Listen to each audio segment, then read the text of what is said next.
Bayu menatap foto lama yang baru saja ia temukan di lemari pakaian almarhum kakeknya.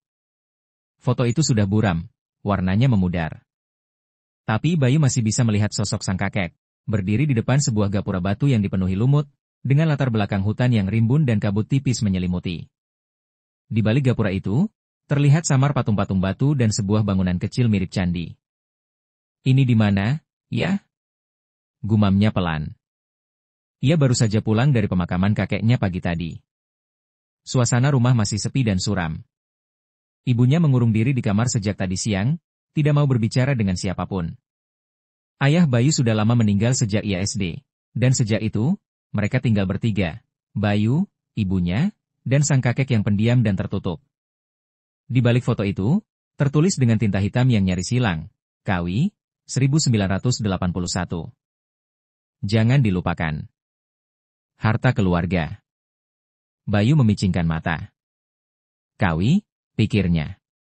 Ia ingat samar-samar pernah mendengar nama itu dari teman-temannya, Gunung Kawi, tempat orang minta kekayaan, tempat orang mencari pesugihan. Tapi keluarganya tak pernah membicarakan hal seperti itu.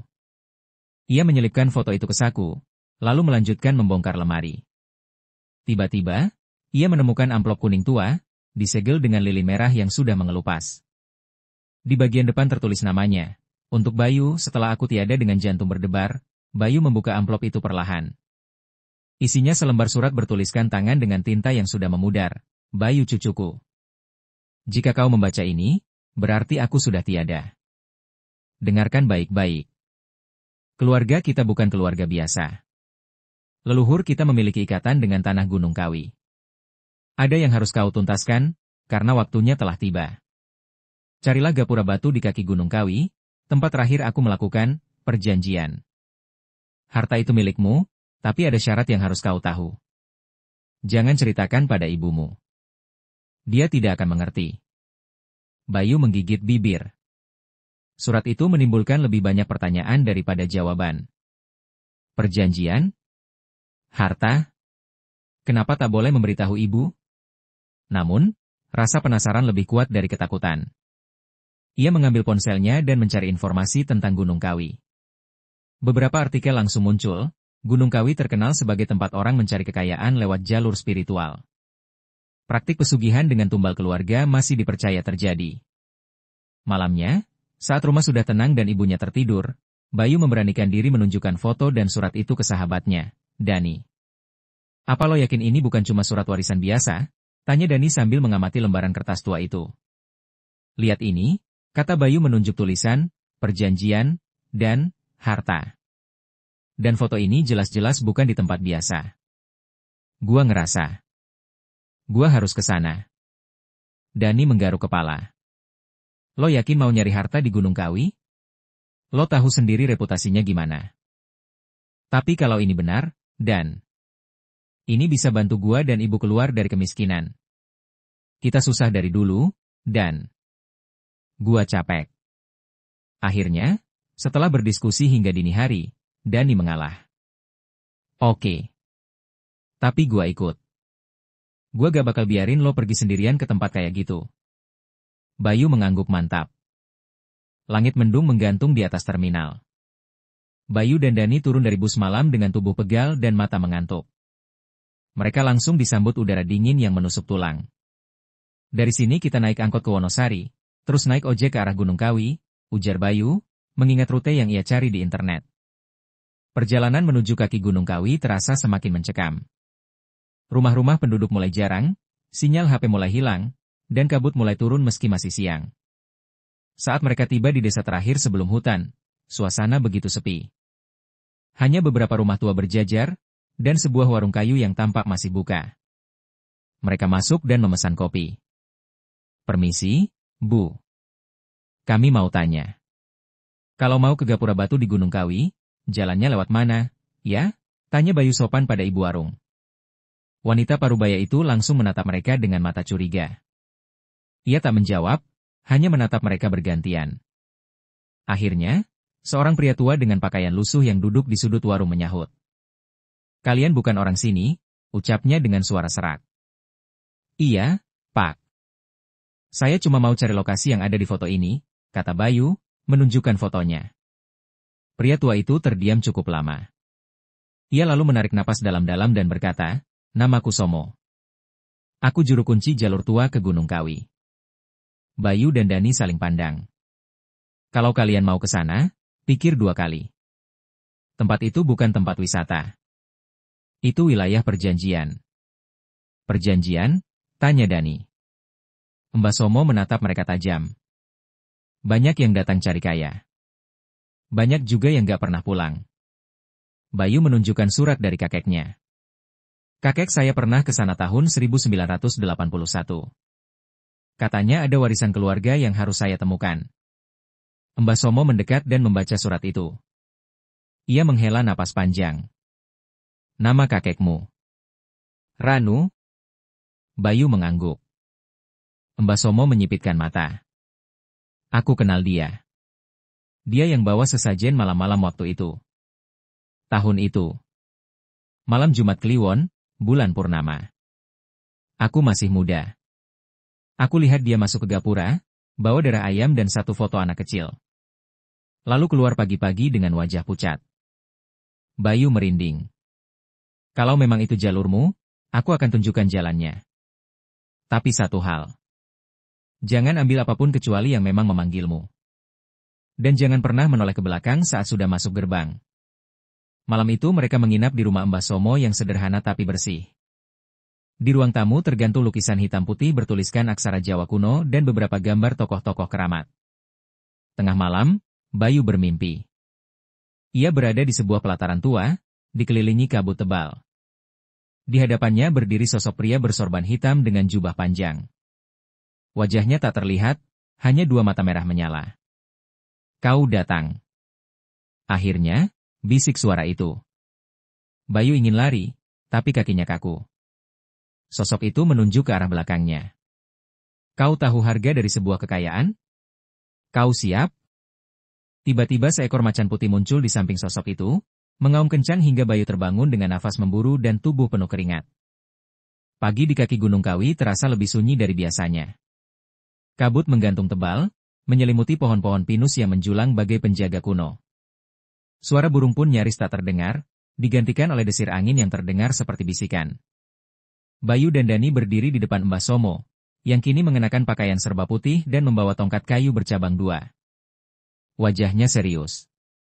"Kalian siap?" tanyanya. Bayu mengangguk, meski jantungnya berdebar keras. Dani tampak ragu, tapi tetap diam. "Jalan yang kita tempuh ini bukan jalur umum. Ini jalur leluhur, jalur gaib. Kalian akan melihat hal-hal yang tidak bisa dijelaskan dengan logika. Tapi ingat pesanku semalam. Jangan menoleh ke belakang. Apapun yang terjadi." Bayu menelan ludah. Ia ingat mimpi malam tadi, macan putih dan pria bersorban hitam, dan firasat buruk masih menggelayuti dadanya. Mereka bertiga mulai berjalan menyusuri jalan setapak yang tertutup semak. Mbah Somo berjalan paling depan, membaca doa-doa dalam bahasa Jawa halus. Bayu dan Dani mengikuti di belakangnya dengan langkah hati-hati. Kabut makin tebal, dan suara alam terasa menghilang. Setelah hampir 2 jam berjalan, mereka tiba di sebuah batu besar berlumut. Di atas batu itu, terukir simbol-simbol aneh, seperti campuran huruf Jawa dan simbol kuno. Di sampingnya, sebuah gerbang batu berdiri miring, hampir tertutup sulur tanaman rambat. Bayu langsung mengenali gerbang itu, sama persis seperti di foto peninggalan kakeknya. "Inilah tempatnya," gumamnya lirih. Mbah Somo menoleh dan berkata pelan, "Mulai dari sini, aku tidak bisa ikut. Aku hanya penunjuk jalan, bukan penerus perjanjian. Kalian harus masuk sendiri." Bayu menoleh ke Dani. "Lo serius mau ikut masuk?" Dani mengangguk cepat, walau wajahnya pucat. "Lo pikir gue biarin lo masuk sendirian ke tempat beginian? Gak mungkin." Sebelum mereka melangkah masuk, Mbah Somo memberikan masing-masing dari mereka seutas benang merah yang diikatkan di pergelangan tangan.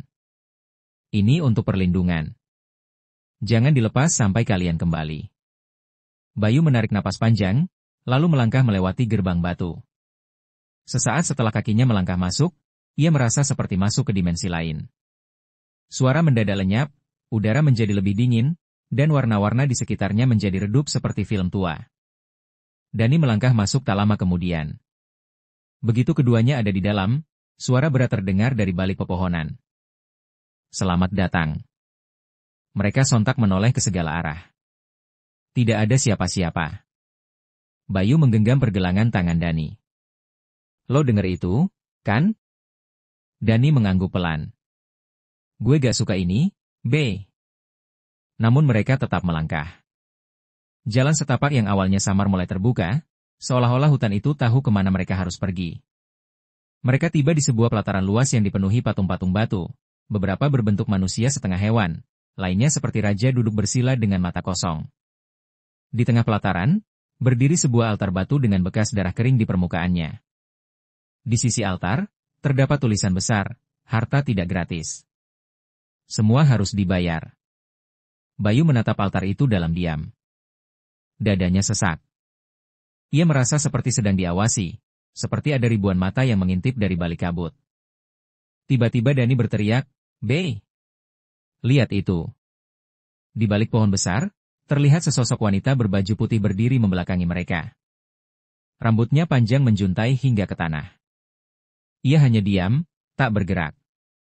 Bayu ingin mundur, tapi tubuhnya kaku. Wanita itu perlahan memutar kepalanya, bukan badannya, hanya kepalanya, hingga berbalik 180 derajat. Matanya kosong, hitam legam. Bibirnya tersenyum, tapi bukan senyum manusia. "Kalian sudah dipanggil. Tak bisa mundur lagi." Bisiknya dengan suara yang menggema dari segala arah. Tiba-tiba semua patung batu di sekitar mereka mulai mengeluarkan suara tangisan dan tawa yang bercampur. Bayu menjerit, memejamkan mata sambil menutup telinga. Dani gemetar hebat, lututnya goyah. Ketika Bayu membuka mata, semuanya mendadak sunyi. Patung-patung kembali diam. Sosok wanita itu sudah hilang. Dani terduduk di tanah, terisak. "B. Kita pulang aja. Ini tempat gila. Ini tempat gila." Namun sebelum Bayu menjawab, sebuah suara lirih memanggilnya. Suara yang sangat ia kenali. "Bayu." Itu suara kakeknya.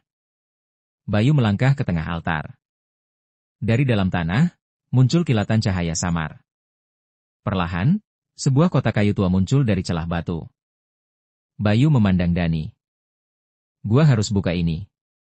Saat ia membuka kotak itu, di dalamnya terdapat dua benda. 1. Sebuah cincin emas tua dengan lambang mata terbuka. Sebuah gulungan surat kain kuning bertuliskan aksara kuno. Begitu ia menyentuh cincin itu, sebuah bisikan mengalir ke telinganya, "Terimalah kekayaanmu. Tapi bersiaplah membayar harga darah." Bayu menjerit dan pingsan. 3 hari kemudian, Jakarta, Bayu terbangun di kamarnya. Ibunya duduk di sampingnya dengan mata sembab. "Kamu pingsan di warung dekat Terminal Malang. Polisi bilang kamu ditemukan sama-sama temanmu." "Tapi..." "Dani." Bayu menoleh cepat. "Apa?" "Dani hilang. Gak ditemukan. Katanya dia jalan ke hutan sendirian. Dan gak pernah kembali." Bayu gemetar. Di tangannya, cincin emas itu masih melingkar. Ia mencoba melepas, tapi cincin itu seolah menyatu dengan kulitnya. Malam itu, Bayu bermimpi lagi. Ia berada di pelataran batu yang sama. Sosok pria bersorban hitam berdiri di depan altar. "Kau telah diterima. Harta akan mengalir. Dan tumbal akan ditagih." Bayu berteriak, "Tidak. Saya tidak setuju. Saya tidak tahu ini perjanjiannya." Sosok itu tersenyum. "Tapi kau sudah membuka kotaknya. Tidak ada jalan kembali." 2 minggu setelah kepulangannya dari Gunung Kawi, hidup Bayu berubah drastis.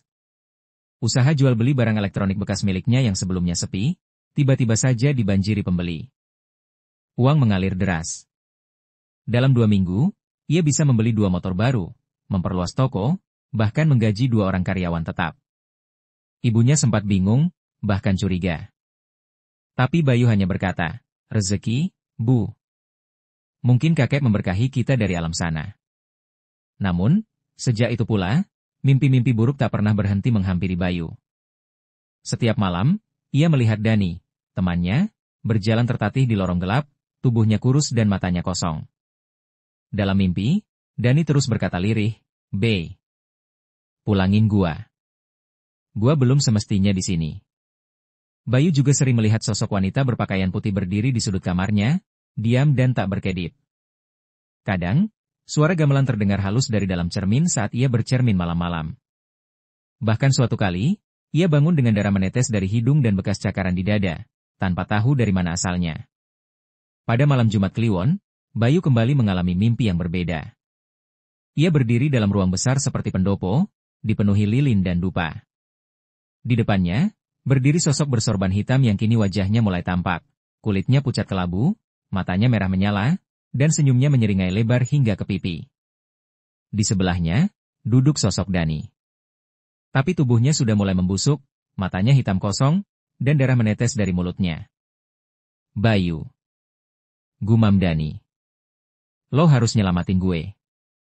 Jangan tinggalin gue di sini." Sosok bersorban tertawa kecil. "Dia sudah jadi bagian perjanjianmu. Kau sudah tanda tangan, bahkan kau bawa pulang cincinku." Bayu memandang cincin di jarinya. Cincin itu kini menyala samar setiap malam. "Apa yang lo mau?" teriak Bayu dalam mimpi. Sosok itu perlahan mengangkat tangan, menunjukkan angka 3 dengan jarinya. 3 tumbal. 3 jiwa. Maka kekayaanmu tak terbatas. Bayu terbangun dengan tubuh gemetar dan baju basah oleh keringat.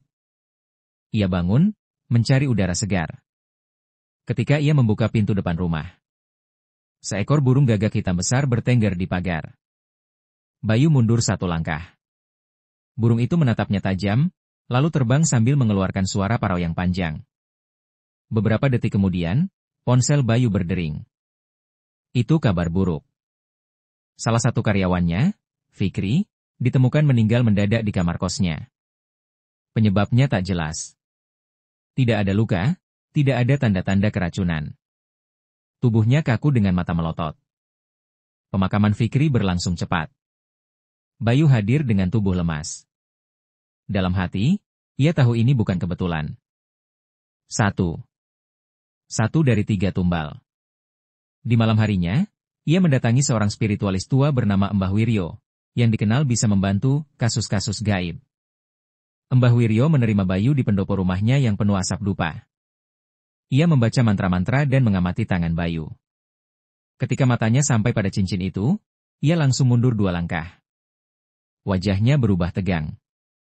"Kamu sudah terlalu dalam, nak. Ini bukan cincin biasa. Ini cincin pesugihan Gunung Kawi. Dan ini asli." Bayu mengangguk lemah. "Saya gak tahu. Saya cuma ikutin pesan kakek saya. Kamu sudah terikat perjanjian darah. Tumbalnya akan terus diminta, sampai kuota genap. Bisa dihentikan?" Mbah Wiryo menatap dalam. "Bisa. Tapi butuh pengorbanan yang jauh lebih besar. Darah pengganti. Atau nyawamu sendiri sebagai penebus. Pilihannya cuma 2. Bayu pulang dengan pikiran kacau. Ia mencoba melepas cincin itu dengan sabun, minyak, bahkan memotongnya pakai alat, tapi tak bisa. Seolah menyatu dengan kulitnya. Hari berikutnya, satu lagi kematian terjadi. Pelanggan tetap toko Bayu, Pak Iwan, meninggal dalam kecelakaan lalu lintas. Mobilnya menabrak truk saat perjalanan pulang setelah membeli laptop dari toko Bayu. Yang lebih mengerikan, di dashboard mobil Pak Iwan ditemukan foto Bayu dan coretan huruf-huruf aneh di belakangnya. Polisi menganggap itu cuma foto biasa, tapi Bayu tahu, ini adalah peringatan. 2. Bayu mulai paranoid. Ia mengurung diri di rumah. Menghentikan toko. Mematikan semua lampu. Ia takut membuka pintu, takut tidur, takut mendengar suara gamelan yang kini makin sering muncul dari kamar mandi. Ibunya bingung. Ia berusaha mendekati Bayu, namun ditolak mentah-mentah. Bahkan sempat beberapa kali Bayu marah dan membentaknya tanpa sadar. Sampai pada satu malam, ibunya jatuh pingsan di dapur.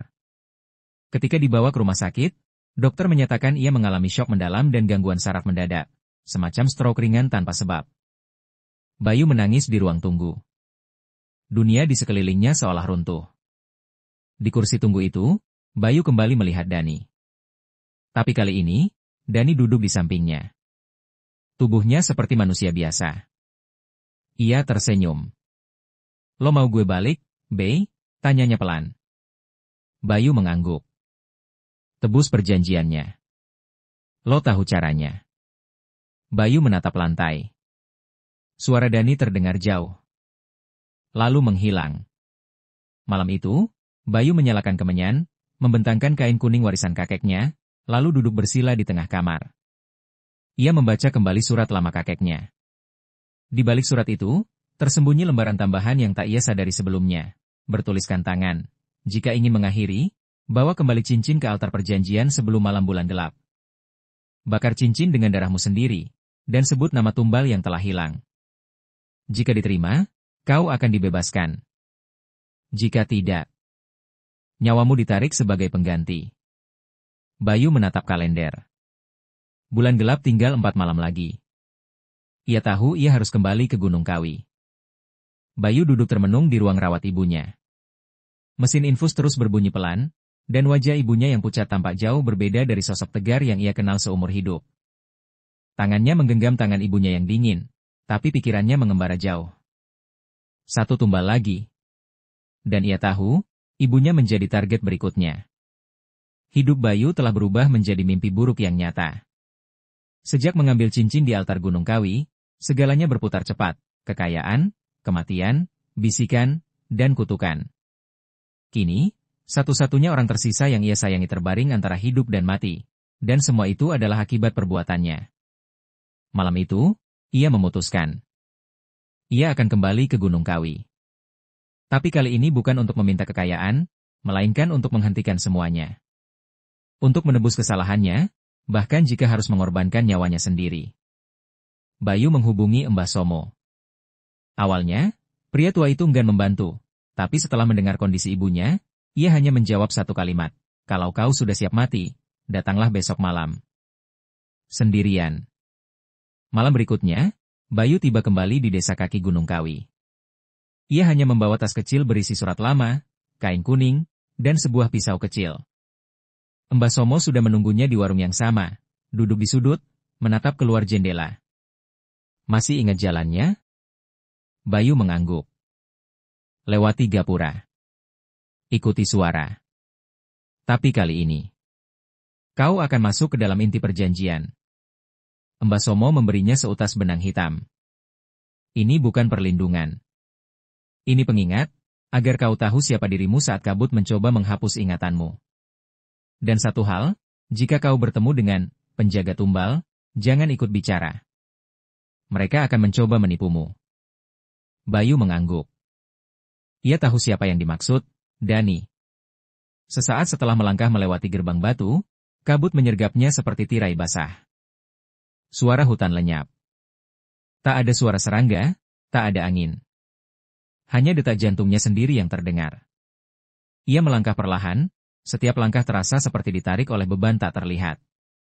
Dan di tengah jalan setapak, sosok itu muncul. Dani. Tapi kali ini, wajahnya sudah berubah lebih mengerikan. Setengah wajahnya tinggal tengkorak, darah hitam menetes dari lubang matanya. "Bay. Lo balik lagi," bisiknya pelan. Bayu menunduk, mengingat pesan Mbah Somo. "Jangan bicara. Bay, tolongin gua. Gua takut di sini. Gua gak pengen mati." Bayu memejamkan mata, mempercepat langkah. Tiba-tiba tangan dingin mencengkeram lengannya. "Gua sahabat lo, Bay." Bayu menjerit dan refleks menoleh. Tapi sosok itu telah menghilang. Yang tersisa hanya suara tawa cekikikan wanita dari balik kabut. "Kau hampir saja hilang, Bayu." Suaranya terdengar dari dalam pikirannya. Ia terus berjalan, hingga akhirnya tiba kembali di pelataran batu tempat altar itu berada. Tapi kini, altar itu sudah berubah. Tak hanya sebuah batu biasa, tapi kini berdiri semacam bangunan kecil menyerupai punden, penuh sesajen lama, darah kering, dan foto-foto manusia yang sebagian ia kenali, termasuk foto Fikri, Pak Iwan, dan Dani. Di tengah altar itu, sosok bersorban hitam telah menunggunya. Bayu. Ucapnya tenang. Selamat datang kembali. Bayu menahan takut. Ia mengangkat tangan dan menunjukkan surat leluhurnya. Aku ingin mengakhiri perjanjian ini. Aku tidak menginginkan harta. Ambil kembali semuanya. Lepaskan ibuku. Sosok itu tersenyum. 1 tumbal lagi. Tinggal 1. Kenapa tidak kau biarkan ibumu menyelesaikannya untukmu? Bayu gemetar, tapi tetap berkata, ambil aku. Jangan dia. Aku akan menjadi tumbal terakhir.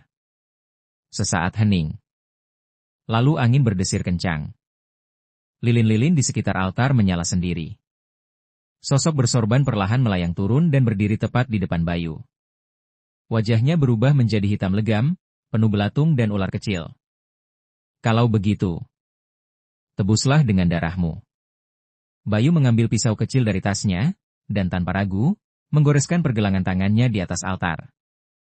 Darah segar menetes ke batu. Cincin di jarinya mulai bersinar menyala. Ia meletakkan surat leluhur dan kain kuning di atas altar, lalu berteriak, aku, Bayu, menebus perjanjian keluargaku dengan nyawaku sendiri. Tanah bergetar. Langit menghitam. Kabut berputar-putar seperti pusaran. Suara tangisan, tawa, dan jeritan menggema di sekelilingnya. Tiba-tiba, dari bawah altar, muncul kobaran api kecil. Cincin emas itu terlepas sendiri dari jarinya dan jatuh ke dalam api. Surat dan kain kuning ikut tersedot dan terbakar. Angin berhenti. Hening. Sosok bersorban hitam memandangnya. Pengorbananmu diterima. Tapi kau belum bebas. Bayu tak sempat bertanya. Tiba-tiba bumi runtuh di bawahnya, dan ia jatuh ke dalam kegelapan. Ia terbangun di ranjang rumah sakit. Ibunya duduk di sampingnya, memegang tangannya sambil menangis. Bayu. Kamu sadar. Ya Allah, kamu sadar, nak. Bayu menatap sekeliling. Tubuhnya lemah, tapi ia merasa ringan. Tidak ada cincin di jarinya. Tidak ada suara gamelan. Tidak ada mimpi buruk. Dokter berkata ia ditemukan pingsan di pelataran parkir rumah sakit. Tidak ada luka berat, hanya dehidrasi dan kelelahan. Beberapa minggu kemudian, usahanya bangkrut. Hartanya habis. Toko dijual. Orang-orang mulai lupa padanya. Tapi Bayu tak peduli. Yang terpenting, ibunya selamat. Dirinya bebas. Atau begitulah pikirnya. Hingga suatu malam, Bayu bermimpi lagi. Ia berjalan menyusuri lorong gelap. Di ujung lorong, ada cermin besar. Ketika ia mendekat dan menatap ke dalam cermin itu, yang terlihat bukan wajahnya, melainkan wajah Dani, tersenyum. Sekarang, giliran gua bebas, B. Cermin retak.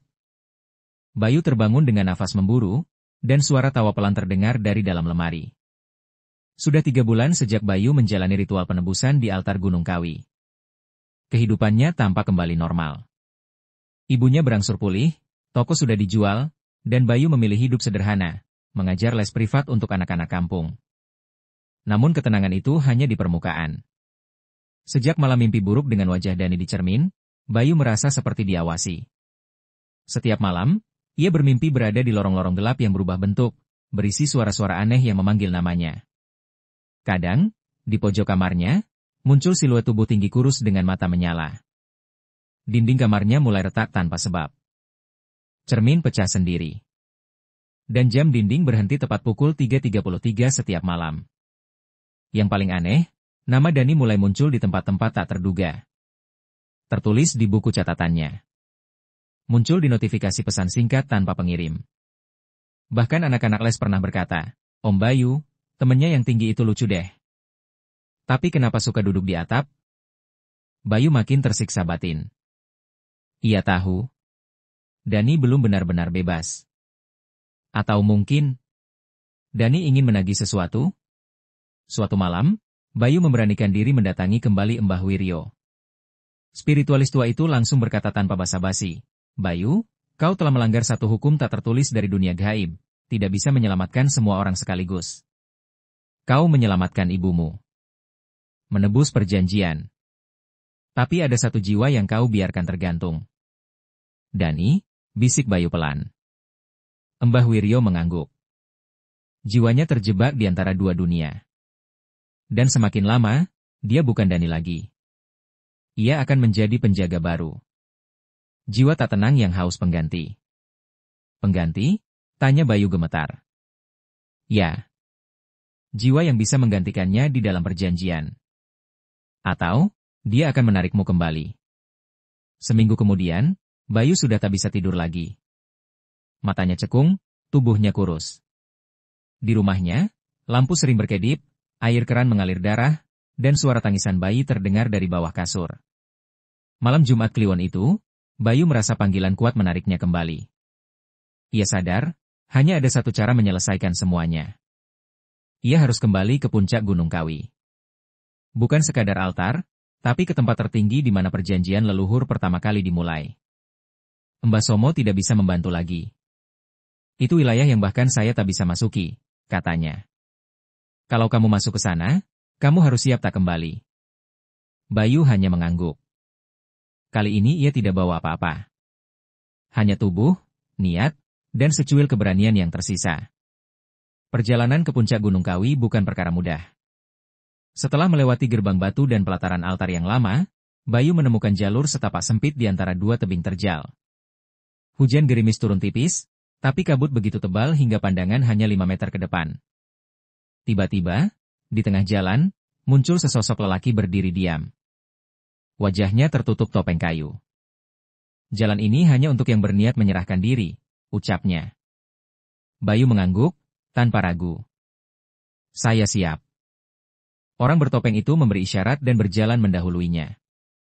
Di sepanjang jalur itu, suara gamelan mulai terdengar, semakin lama semakin keras. Seolah iringan arak-arakan dari dunia lain.